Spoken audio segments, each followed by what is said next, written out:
Messieurs, dames, charmantes demoiselles, très heureux de vous retrouver pour une nouvelle analyse. Ça y est, c'est fait. Le PSG est en finale de la Ligue des Champions pour la première fois de son histoire, 8 ans après l'arrivée des Qataris. La semaine même où ils ont fêté les 50 ans du club, l'année même où tout le monde était convaincu, mais vraiment tout le monde, que le PSG était maudit parce qu'il y avait cette avalanche de blessures, cette hécatombe de blessures. Il y a même Thomas Tuchel qui disait avant le match face à l'Atlanta, mais c'est pas possible qu'à chaque fois qu'on joue un grand rendez-vous de Ligue des Champions, un grand match de Ligue des Champions, qu'il y ait énormément d'absents, énormément de manquants.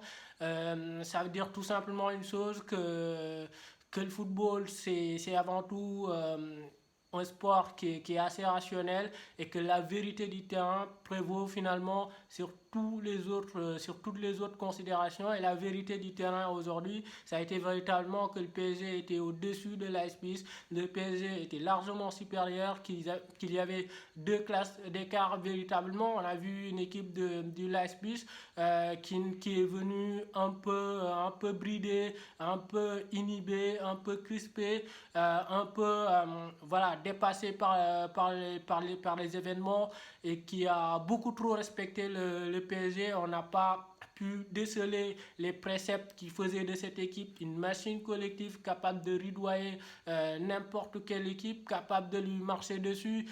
Cette idée de pressing, on ne l'a pas retrouvée. Et pourtant, cette saison, s'il y a bien un point où il faut vraiment mais aller chercher le PSG, c'est vraiment sur cette idée de pressing. On a vu Lyon, on a vu Saint-Etienne le réussir très bien. On a vu l'Atalanta sur la première période le réussir très bien. J'étais assez surpris, assez stupéfait de ne pas voir cette équipe de l'AS Nice aller presser très haut cette équipe du PSG. Du coup, les Thiago Silva, les Kimpembe, les Paredes, les Bernard se sont échangés un nombre incalculable de ballons parce qu'ils étaient tranquilles, ils étaient sereins, ils n'étaient pas pressés.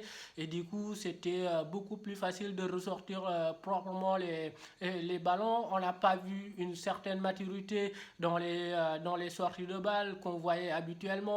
Ils ont perdu mais énormément de ballons dans leur première mètre, des risques inconsidérés. On a vu le gardien de but qui offre quasiment le deuxième but parce qu'il fait une relance mais vraiment hasardeuse. On a vu Upamecano parfois forcer des passes pour casser des lignes, mais souvent il y avait Paredes ou il y avait Herrera pour couper cette ligne de passe, récupérer le ballon, et tout de suite il y avait un danger assez constant. Non, mais on n'a pas vu cette insouciance habituelle. Ils ont joué un peu avec la muselière, ils n'étaient pas libérés. On n'a pas vu forcément Sabitzer qui était pourtant excellent face à l'Atlético Leimer. On a vu que très rarement sur une accélération en début de période face à où il dépose un peu Paredes. Ça a été véritablement son seul fait d'arme du match. Ouais, Nagelsmann est venu en s'adaptant un peu au PSG. Et l'adaptation en Ligue des Champions à ce niveau de la compétition, c'est pas souvent ce qui paye. Demandez à Guardiola, il va pas vous dire le contraire. Non, mais on a vu un PSG qui a été assez affûté, sérieux, appliqué, qui a récité ses gammes collectivement, qui était mais extraordinaire. Dans les relances, ils ont été exceptionnels. Ils ont eu la bataille, le monopole du ballon. Ils ont véritablement dominé largement cette équipe de l'AS Nice. Et là où ils ont été le plus dangereux, c'était même pas sur les phases de possession. Voilà, c'est véritablement sur les phases de transition, ils ont été le plus menaçants, le plus intimidant, le plus dangereux, parce qu'il y avait cette pression haute, où ils allaient vraiment chercher très haut cette équipe de l'AS Nice. Ils ont réussi à perturber, à disjoncter cette équipe de l'AS Nice. Du coup, ils les ont poussés à faire des erreurs, à faire de mauvaises passes, et à chaque fois qu'ils récupéraient le ballon, ils ont été assez tranchants pour aller vite vers l'avant et trouver le joueur qui arrive lancer, le joueur qui arrive qui est libre et qui arrive lancer face au but. Et véritablement, ils ont été très intimidants, très dangereux sur ce coup-là. Heureusement pour l'AS que Neymar a manqué de clinicité et n'a pas été chirurgical, une fois n'est pas coutume. Heureusement pour eux, Mbappé n'est pas assez mordant sur la seconde période parce qu'il rate quand même deux bonnes situations, deux très bonnes occasions, une pied gauche et l'autre de la tête. On a vu aussi des circuits de passe qui sont répétés dans cette rencontre. Marquinhos ou Silva pour Mbappé dans la profondeur. Di Maria pour Mbappé dans le dos d'Upamecano ou Mbappé pour Neymar dans le dos d'Upamecano qui a été particulièrement en difficulté face à la vélocité, à la vivacité de Neymar et de Kylian Mbappé. Non, mais on a vu un PSG très sérieux, on a vu un Di Maria stellaire qui te fait deux passes décisives, qui te marque un but. On a l'impression de revoir le Di Maria de 2013-2014 où il fait une campagne de Ligue des Champions avec le Real Madrid absolument flamboyante, chatoyante. On se souvient de la finale face à l'Atlético de Madrid où véritablement c'est lui qui te fait gagner le match sur les prolongations. Il a été véritablement exceptionnel, Di Maria. Il a fait une début de saison, il a été incroyable, où tout le monde était d'accord que c'était le meilleur joueur du PSG. Et là, cette saison, franchement, c'est high level, c'est une saison XXL d'Angel Di Maria. Un autre joueur qui a été stellaire aujourd'hui, qui a été incroyable, Neymar. Alors, ok, il a manqué de clinicité et qu'il aurait pu marquer un ou deux buts dans cette rencontre et ça aurait un peu corché l'avantage dans ce match, ça aurait un peu corché l'addition, ça aurait fait 4 ou 5-0. On se rappelle de ce 2 contre 1 avec Kylian Mbappé où c'est mal négocié. Mais non, mais on a vu un Neymar incroyable encore une fois. Le seul moyen de l'arrêter aujourd'hui, et comme toujours, c'était de faire faute. Et tout le temps, il y avait des prises à deux, des prises à trois sur lui. Mais il avait cette capacité, cette vista, cette intelligence de jeu, mais qui était incroyable, qui est propre à lui. C'est vraiment un joueur, un magicien, un esthète, un artiste, comme on aime voir. Quand il est sur le terrain, il te met les paillettes plein les yeux à chaque fois qu'il touche le ballon. La passe décisive qu'il fait pour Di Maria se mêle. Mais il faut être un génie pour avoir cette inspiration.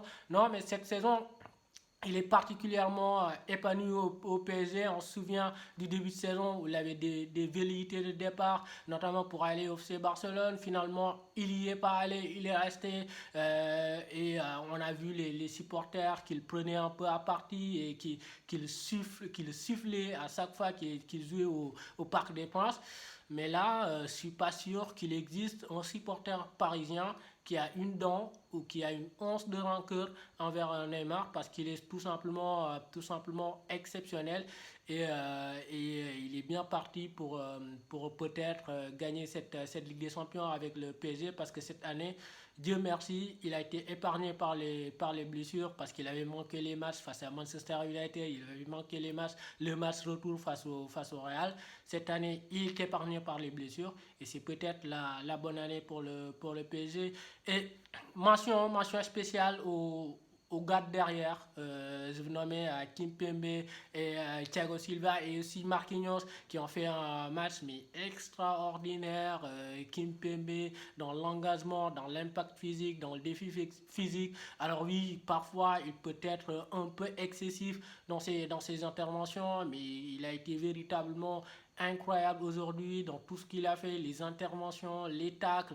Herrera, il a été aussi exceptionnel. Thiago Silva, quelle intelligence, quelle qualité. Lui aussi, c'est véritablement un symbole.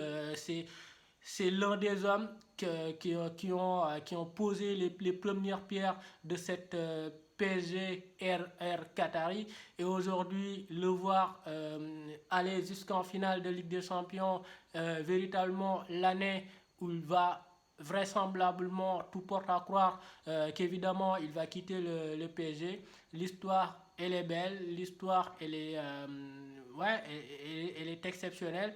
Et imaginez un peu un instant voir Thiago Silva soulever la Ligue des Champions et après tout de suite quitter le PSG. Ça va être un moment mais dingue, dingue, dingue, dingue. Marquinhos aussi exceptionnel dans son rôle de milieu de terrain, de sentinelle. Il a perdu quasiment aucun ballon et dans l'impact aussi, il a été présent. Il y a eu un moment sur la deuxième période où il y avait les centres incessants des joueurs de l'AS Peace, mais ils étaient tout le temps là. Ils ont vraiment annihilé toutes les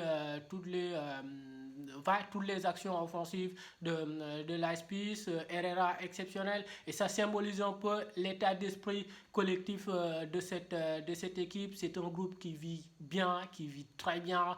On a vu lors de la demi-finale, quand Choupo-Moting a marqué le but, comment tout le banc a fêté ce but. Et il y a beaucoup de sourires sur les lèvres. C'est un groupe qui rigole très bien, qui vit très très bien. C'est un concept qui est un peu galvaudé.